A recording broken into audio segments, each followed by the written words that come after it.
Another week is gone. Where does everyone stack up in the NFL? Let's break it down with NFL Power Rankings.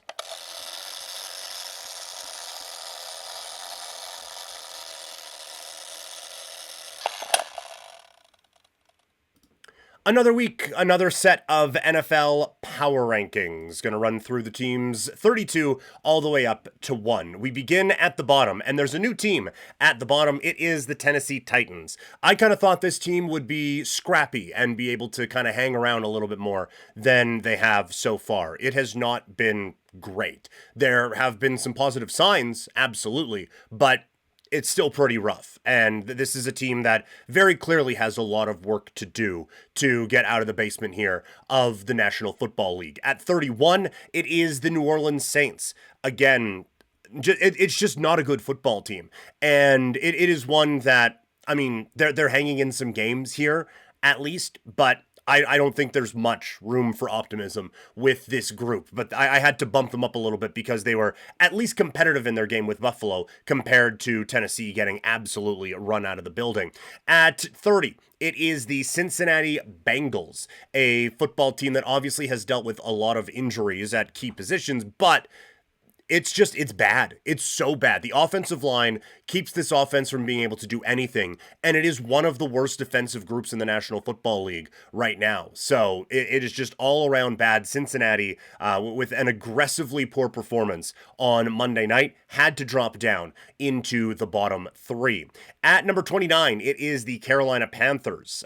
They avoid the bottom after a big win a couple of weeks ago, brought back down to earth a little bit yesterday or last week, but still not the worst team in the NFL. Anyway, at 28, it is the Miami Dolphins. I know that we obviously have them below a team that they just beat, but I have so many concerns about how this thing is going with this team that it is difficult for me to rank them much higher than this right now. So my bottom 5 at this particular time is the Tennessee Titans, the worst team in the league, followed by New Orleans, Cincinnati, Carolina, and Miami. After that, it is the Cleveland Browns. Not a whole lot to say on that one. At 26, it's the Jets. I have finally given up that maybe this team would be better than people thought they were going to be, and a lot of it has to stem from the defensive side, which is supposed to be Aaron Glenn's kind of calling card.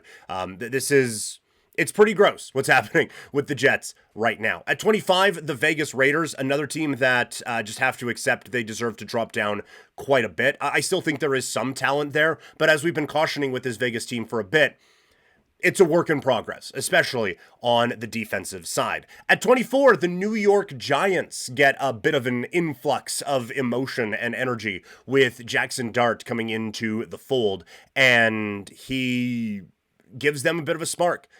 Maybe not the most effective game that anyone's played, but he got them a win against one of the best teams in the National Football League. And now they have a very winnable game coming up against New Orleans to try to get out of this funk that they are in at this particular time. Sorry, just a quick swig of Swift, if you will. Held that really weird. Don't know why I did that. Anyway, coming in at 23, the Dallas Cowboys. Had them very low in the power rankings. When you go out and compete that way with a team that everyone thought was a Super Bowl contender in Green Bay, you deserve to be bumped up a little bit. At 22, it is Arizona. At 21, Jacksonville, the least impressive 3-1 football team that has ever existed. At 20, the New England Patriots. Jacksonville, maybe even Arizona, probably deserve to be a little bit higher than New England, but the Pats, I still think are going to start to progress here and start to get a little bit better as they start to get healthier. At 19, the Houston Texans with a desperately needed win, and they're set up in a pretty good spot for the upcoming week. At 18, it is Atlanta. 17, the Pittsburgh Steelers. I still just can't take this team super seriously with everything that has gone on, even though they are 3-1 in that division at this time. We get to the midway point with the Chicago Bears, who take advantage of a not great Vegas team to pick up a win. Caleb still showing some flashes either way, and I think a pretty good performance from him against Vegas. At 15, it's the Denver Broncos. We just can't learn a whole lot from a game against the Cincinnati Bengals. So the Broncos come in at 15. At 14, it's the Minnesota Vikings. Not going to knock them too much for a disappointing loss against Pittsburgh. Really need a win this week, though, against the Cleveland Browns. At 13, it's the San Francisco 49ers. They're in a tough spot this week, coming up on Thursday Night Football, which at the time that we're taping this is coming down in the next little while. But injuries are really putting them in a tough spot. I still think there's some pretty good talent on this roster. At 12, this is way lower than I thought I would drop them, but it's the Baltimore Ravens. Injuries are a major concern right now, obviously with Lamar Jackson, but also with basically anyone who's any good on the defensive side of the football as well. And so I'm not full on pushing the panic button yet, but I can't keep this team in the top 10 based off of what has happened so far with them. And at 11, it is the Indianapolis Colts.